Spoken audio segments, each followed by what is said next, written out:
Hello students and welcome to my channel. Today we shall do your chapter 15 conjunctions. Now students, before going over to the chapter, let us understand what are conjunctions. Conjunctions are used to join words, phrases and clauses. So basically इन्हें हम helping words या joining words बोलते हैं so that the sentence which is formed is more meaningful.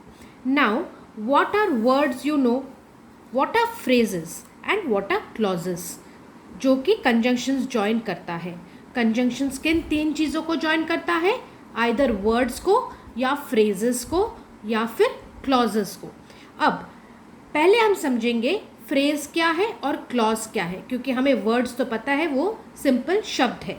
Now phrases are those which will have either a subject or a verb. अगर एक sentence में दोनों है तो वो क्लॉज कहलाएगा. अगर एक सेंटेंस में आइदर सब्जेक्ट है या फिर वर्ब है तो वो फ्रेज कहलाएगा. So do you understand the difference students? Clause में दोनों सब्जेक्ट एंड वर्ब होगा, फ्रेज में आइदर सब्जेक्ट होगा या फिर वर्ब होगा, और क्लॉज में दोनों ही होंगे. और इसमें हमें क्लॉज बताता है कि सब्जेक्ट क्या कर रहा है. ठीक है. Now let's break the ice. Help little Bo Peep find a sheep. Remember she can not take the path that has nouns, adjectives और verbs which are the words that make her path.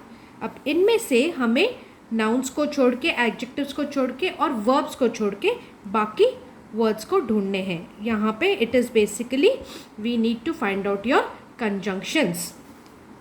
Now the words that helped little Bo Peep get connected to her sheep are all conjunctions. A conjunction is a joining word that joins words or sentences together. Conjunction जो है आपका वो एक joining word है जो दो words या दो sentences या वाक्यों को जोड़ेगा. A conjunction joins nouns, adverbs, adjectives and verbs. It also joins two sentences, parts of a sentence, phrases and clauses. इसीलिए हम conjunctions को linkers भी बोलते हैं because they link two sentences or two parts of a sentence or phrases and clauses. इसीलिए क्योंकि वो link करते हैं हम conjunctions को linkers भी बोलते हैं. Example, Kritika and Abhilasha are sisters. यहाँ पे हमारे दो नाउन्स जो कि कृतिका एंड अभिलाषा है, दो वर्ड्स को जोड़ रहा है हमारा लिंकर एंड, जो हमारा यहाँ पे कंजंक्शन है. So the word Kritika and Abhilasha are joined by your conjunction and.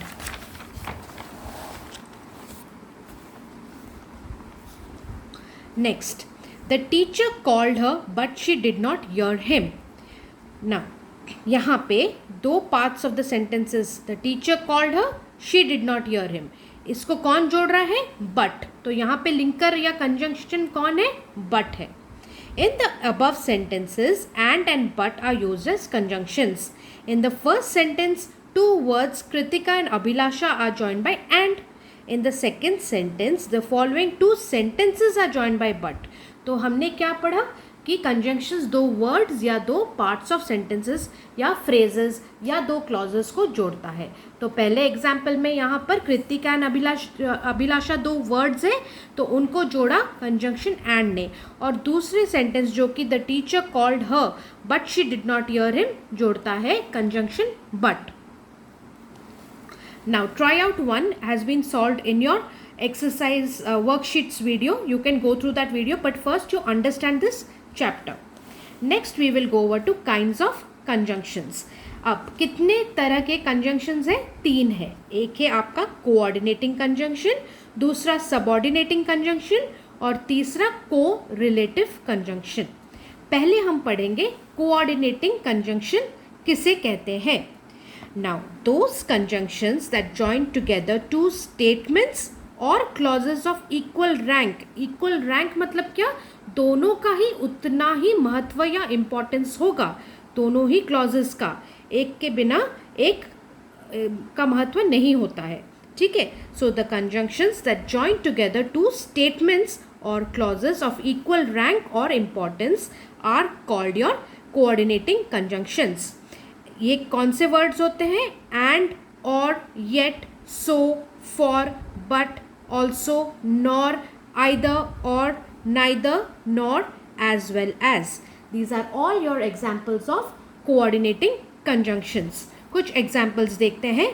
पहला example, Anil and Sunil are good friends. अब इसमें बताइए ये जो एंड लिंकर या कंजंक्शन है ये किस दोनों को जोड़ रहा है? दो वर्ड्स को जोड़ रहा है. क्या है वो दो वर्ड्स? अनिल एंड सुनील.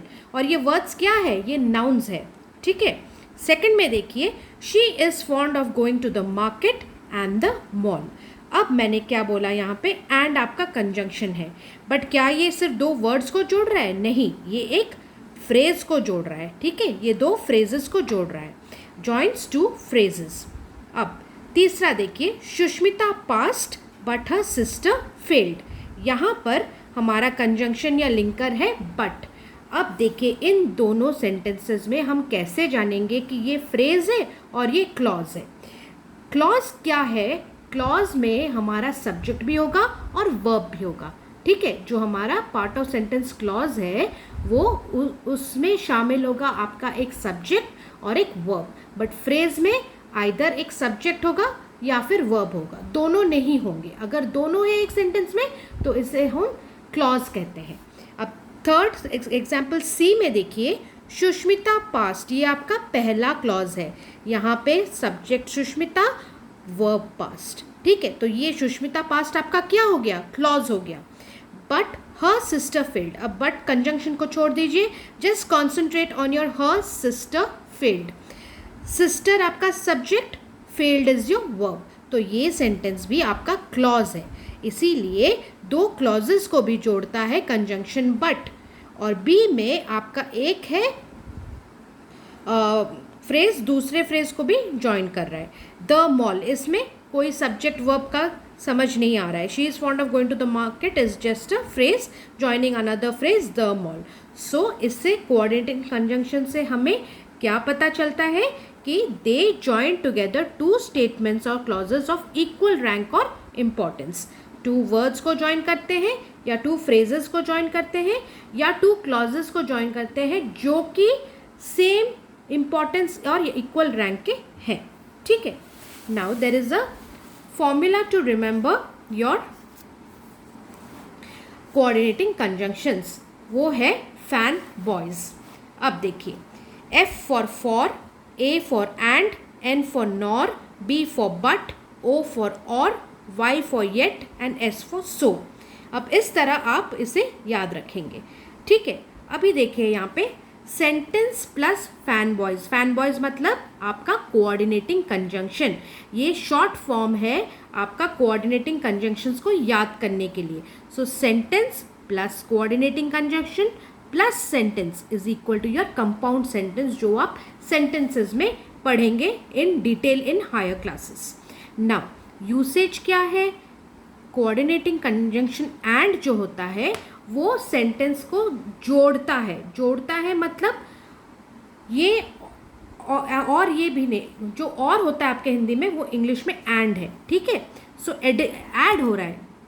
जैसे हमने पढ़ा उस एग्जाम्पल में Anil and Sunil are good friends, मतलब दोनों ही. अब ऑपोजिट बट येट, ये अलग मीनिंग समझाता है बट या eight.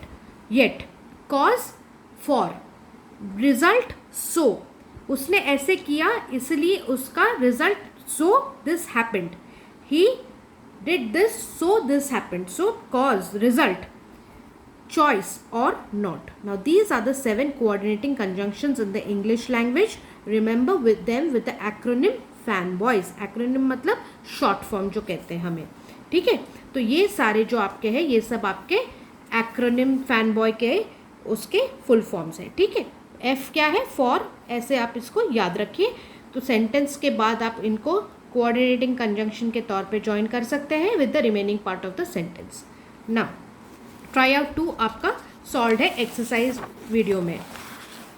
Next, it is important to remember that coordinating conjunctions always comes between the words और क्लॉजेस दे जॉइन. ये दो सेंटेंसेस या क्लॉजेस, वर्ड्स या क्लॉजेस, दो वर्ड्स या दो क्लॉजेस के बीच में आता है, कोऑर्डिनेट करता है, ठीक है. When and is used to connect two words or phrases within a sentence, no comma is used. जब हम and के साथ दो वर्ड्स को या दो फ्रेजेस को ज्वाइन करते हैं या क्लॉजेस को ज्वाइन करते हैं तो उनके बीच हम कॉमा नहीं लगाएंगे. कॉमा कहाँ लगाते हैं? They are used only when it connects 3 और मोर आइटम्स इन अ सेंटेंस. अगर 2 है तो हम कॉमा नहीं लगाएंगे. अगर 2 से ज़्यादा है, 3 या ज़्यादा है, तो हम उनमें कॉमा लगा के उन्हें सेपरेट करेंगे. एग्जाम्पल के तौर पे देखते हैं. Sunny and Honey were present. कितने वर्ड्स है? सनी, हनी, बस. दूसरे में Sunny, Honey and Tiny were present. कितने हैं? 3 हैं. So we will separate Sunny and Honey, पहले 2 को कॉमा के साथ, फिर एंड लगा के उनको कोऑर्डिनेटिंग कंजंक्शन के साथ के तौर पे जोड़ेंगे टाइनी के साथ. ठीक है. Sunny, Honey and Tiny were present. If a coordinating conjunction joins independent clauses, a comma is placed before the conjunction. अब देखिए, you are saying comma, so I must believe it. अब देखिए, a comma is placed before the conjunction. यहाँ पे you are saying so I must believe it. Fan boys में आपका S stands for S, जो coordinating conjunction है, तो यहाँ पे so आ गया. ठीक है, so आपका coordinating conjunction है. अब क्या बोलता है? If a coordinating conjunction joins an independent clause, you are saying so I must believe it. अब I must believe it is a independent clause, इसीलिए ये जो कॉमा आएगा वो आपका कंजंक्शन से पहले आएगा. If the independent clauses are short, a comma is not required. Vyom is timid so he thinks negative. ये हमें यहाँ पर कॉमा लगाने की ज़रूरत नहीं है क्योंकि ये इंडिपेंडेंट क्लॉज जो है, ही थिंक्स नेगेटिव, ये बहुत ही छोटा क्लॉज है. ठीक है. अब हम पढ़ेंगे आपका second kind of conjunction, subordinating conjunction. A subordinating conjunction will join two clauses which makes one clause dependent on another clause. Subordinating conjunction किस दो चीज़ों को ज्वाइन करेगा? 2 क्लॉजेस को ज्वाइन करेगा. इन 2 क्लॉजेज में एक क्लॉज जो होगा वो दूसरे क्लॉज के ऊपर डिपेंडेंट होगा. क्लॉजेस क्या है? जिनमें दोनों सब्जेक्ट और वर्ब का पहचान हो, उसे हम क्लॉज बोलते हैं. और जिस सेंटेंस में 2 क्लॉजेज होते हैं जिनमें एक क्लॉज दूसरे क्लॉज के ऊपर डिपेंडेंट हो, वहाँ पर हम लगाएंगे subordinating conjunction. Now a subordinating conjunction is also known as a subordinator. What is a subordinating conjunction also known as subordinator? It will develop the relation between the dependent clause and the rest of the sentence. Example, Vishu passed because he worked hard. अब देखिए, यहाँ पे 2 clauses हैं. The sentence contains 2 statements or clauses. Because he worked hard and Vishu passed. Now, because he worked hard is dependent on Vishu passed. Hence the conjunction because introducing the dependent or subordinate clause is called a subordinating conjunction. अब क्योंकि विशु ने मेहनत किया इसीलिए विशु पास हुआ. ठीक है. अब विशु का पास होना किसके ऊपर डिपेंडेंट है? उसके मेहनत करने पर. इसीलिए आपका ये जो है आपका डिपेंडेंट क्लॉज है और विशु जो है आपका इंडिपेंडेंट क्लॉज है. इन दोनों को ज्वाइन करता है आपका सबऑर्डिनेटिंग क्लॉज बिकॉज. यहाँ पे देखिए, इस टेबल में सबऑर्डिनेटिंग क्लॉज के एग्जाम्पल्स है, प्लीज गो थ्रू इट. ठीक है. अब next, it is important to remember that subordinating conjunctions usually come at the beginning of the subordinate clause. Subordinate clause के बिगनिंग में ही आएगा आपका सबऑर्डिनेटिंग कंजंक्शंस. अब सबऑर्डिनेटर क्या है? सबऑर्डिनेटिंग कंजंक्शन जो है आपका सबऑर्डिनेटर है. Example, he had finished his work before he slept. अब देखिए, subordinating conjunctions usually come at the beginning of the subordinate clause. Subordinate clause क्या है? he slept. तो उससे पहले आपका आया before. The conjunction before is placed at the beginning of the subordinating clause he slept. Now, to differentiate between preposition and subordinating conjunction, the word following it has to be noticed. A preposition is followed by a noun, pronoun, etc. whereas a conjunction is followed by a subject verb structure जो कि हमारा clause है. ठीक है. अब देखिए since this day, ये सिर्फ एक preposition समझाता है. Since he was not there, subordinating conjunction समझाता है. ठीक है. Since के बाद हमारा क्या आया, यहाँ पे noun आना चाहिए, बट यहाँ पे आ रहा है this day, so ये preposition बताता है. But since he was not there एक सब्जेक्ट वर्ब स्ट्रक्चर के बाद आ रहा है, इसीलिए यहाँ पे सिंस जो है हमारा सबऑर्डिनेटिंग कंजंक्शन के तौर पे समझा गया है ना. If the dependent clause is placed first in a sentence, a comma will be placed between the two clauses. अब हमने क्या पढ़ा, सबऑर्डिनेटिंग कंजंक्शंस में दो क्लॉजेस है, एक क्लॉज दूसरे क्लॉज के ऊपर डिपेंडेंट है. अब जो डिपेंडेंट क्लॉज है अगर वो सेंटेंस में पहले आता है देन हम एक कॉमा लगा के दोनों क्लॉजेस को सेपरेट करेंगे. लेकिन अगर डिपेंडेंट क्लॉज बाद में second part of the sentence में आता है और पहले पार्ट ऑफ द सेंटेंस में इंडिपेंडेंट क्लॉज आ गया आपको, then we will not separate the two clauses with the comma. Example के साथ समझिए. When I will go to the market I will get some sweets for you. Dependent clause comma is used. वो बोल रहा है कि वो कब स्वीट्स लाएगा आपके लिए, जब वो मार्केट जाएगा. तो ये उसका स्वीट्स लाना आपके लिए डिपेंडेंट है उसका मार्केट जाने में. ठीक है, इसीलिए ये दोनों सेंटेंसेस को हम कॉमा में सेपरेट करेंगे. अगर सेंटेंस होगा I will get some sweets for you when I will go to the market, यहाँ पर देखिए I will get some sweets for you आपका इंडिपेंडेंट क्लॉज है, ये पहले आ गया सेंटेंस में, तो ये डिपेंडेंट नहीं है कि वो मार्केट जाएगा ही तभी स्वीट्स लाएगा. ठीक है, ये जो इंडिपेंडेंट क्लॉज है I will get some sweets, ये सेंटेंस में पहले आया, when I will go to the market बाद में आया. So these two clauses will not be separated by a comma. When will these two be separated by a comma, जब आपका dependent clause जो है वो पहले आएगा सेंटेंस में, जैसे फर्स्ट सेंटेंस में, एंड इंडिपेंडेंट क्लॉज सेकेंड में आएगा, then you will separate these two by a comma. Okay, now let us go over to correlative conjunctions. Now these conjunctions they are used in pairs, ये जोड़ियों में आते हैं, to join sentences elements of equal importance. They have got their name because they have to be used together at different places in a sentence. Words like either or, neither nor, not only but also, both and, though yet, hardly when, just as so, the more the less, no sooner than, so as, ये सब आपके correlative conjunctions है जो कि जोड़ियों में या pairs में आते हैं. नाउ देखिए example A, no sooner did we reach the station than the train arrived. जैसे ही हम स्टेशन पहुंचे तभी का तभी ट्रेन स्टार्ट हुआ. सो यहाँ पे नो सूनर आपका एक कोरिलेटिव कंजंक्शन है और दैन एक कोरिलेटिव कंजंक्शन है. बी देखिए, दो I was tired yet I kept working. दो और येट यहाँ पे दो है इसीलिए ये कोरिलेटिव कंजंक्शन है. आइदर बाय द बुक और लीव इट, या तो बुक खरीदो या उसे छोड़ दो. फिर से दो कोरिलेटिव कंजंक्शंस आ गए यहाँ पे. It is important to remember that while using correlative conjunctions the verb must agree with the subject. जो हमने आपका सब्जेक्ट वर्ब एग्रीमेंट वीडियो में पढ़ा, if both the subjects are singular the verb also should be singular. ठीक है, अगर subject singular है verb singular होगा, अगर सब्जेक्ट प्लूरल है तो वर्ब आपका प्लूरल होगा. This is your rule of subject verb agreement. So if both the subjects are singular the verb which is written after either और neither nor must be singular. ठीक है, either the teacher or the assistant has to go on the trek. Okay,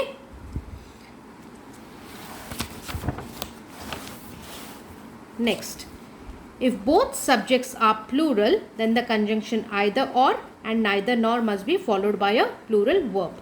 Neither Poonam's neighbors nor her friends are ready for the ceremony. यहाँ पे दोनों subjects ही plural है तो यहाँ पे आपका क्या लगा, plural verb are. ठीक है, क्योंकि Poonam's neighbours plural and her friends यहाँ पे प्लूरल, so plural subjects are followed by plural verbs. If one subject is singular and the other is plural the verb has to agree with the latter noun. अब देखिए यहाँ पे either he और they have to go to Delhi. Subject यहाँ पे ही singular है और दे यहाँ पे प्लूरल है. तो सब्जेक्ट वर्ब एग्रीमेंट क्या कहता है, अगर एक सेंटेंस में एक सब्जेक्ट सिंगुलर हुआ और दूसरा सब्जेक्ट आपका प्लूरल हुआ, जैसे यहाँ पे ही सिंगुलर है और दे प्लूरल है, तो वर्ब जो हैव टू गो है वो एग्री करेगा आपका लैटर नाउन के साथ, दे के साथ. इसीलिए either he has to go हो सकता था, लेकिन नहीं, आइदर ही और दे, ये जो दे है plural subject will be followed by plural verb have. ठीक है. Neither he nor his friends are playing in the ground. Neither he singular subject followed by his friends plural subject, इसीलिए are playing not is playing. ठीक है. ये जो his friends plural subject is followed by plural verb are. This is how you will do this. Now all these exercises and tryout 3s are done in a separate video. पहले आप इस video को देखिए, अच्छे से समझिए, and फिर आप वो वर्कशीट वाला वीडियो देखिए. You will be able to do it on your own once you understand the concepts. Please do not go and directly see the answers and just jot it down in your book. It will not help you. Try to get a grasp of why what is happening in grammar. क्यों यहाँ पर subordinating लगा, क्यों यहाँ पर coordinating लगा, क्यों यहाँ पे कोरिलेटिव लगा, हमारा क्या रूल है, सब्जेक्ट वर्ब एग्रीमेंट क्या कहता है, इसमें दो फ्रेजेस और दो क्लॉजेस क्या होते हैं, ये सब समझ के आप अप्रोच कीजिए ये सब tryouts. You will find it very very easy. Thank you students. If you like my channel please like कीजिए, शेयर कीजिए और सब्सक्राइब ज़रूर कीजिए. नोटिफिकेशन बटन को ज़रूर ऑन रखिए ताकि जब भी नेक्स्ट वीडियो डालूँ आपको नोटिफिकेशन मिल जाए. Kindly subscribe to my channel students. Thank you.